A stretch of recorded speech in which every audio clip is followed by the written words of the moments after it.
No, another Christmas tradition axed. Yes, really, and one of my favourites too. It's probably one of yours. What are we talking about? Hi, good morning, Neil Sean here in the very heart of London. Nice to see you. I hope you're keeping well, fine and dandy.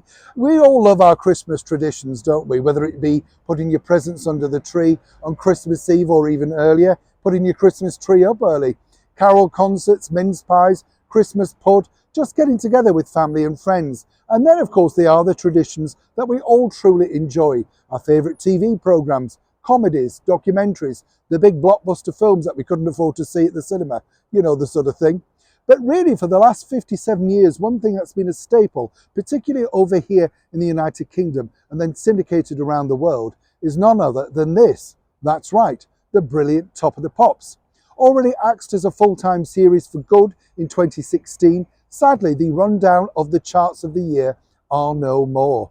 That's right, after 57 years, the BBC have decided that it's not cost effective enough to put together a special TV show celebrating all the big hits of the year. Now, if like me, you'd really struggle to remember any of the big hits of this year, seemingly because we live in a download, streaming Spotify world, don't we?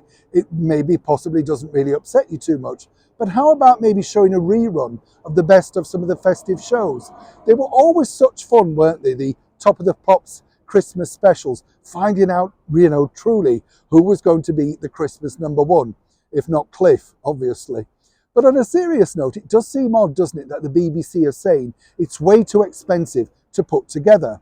A lot of people are questioning the fact that the BBC, as ever, are spending way too much money on the likes of Claudia Winkleman and Gary Lineker, to name a few. Zoe Ball and BBC Radio 2, again, £1 million a year to host a breakfast show.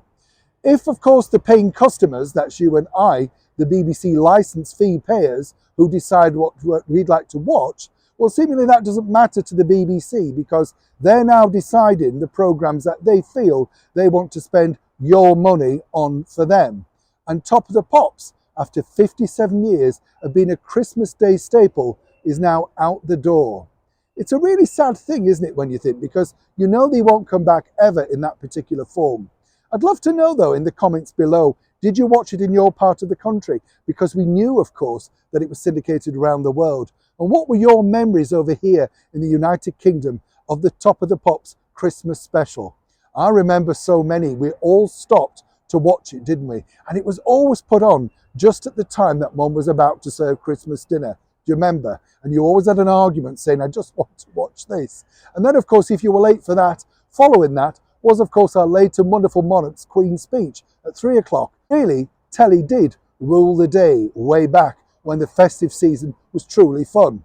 Seemingly, even the BBC have decided that festive fun is definitely off the menu this year. Neil Sean in the very heart of London.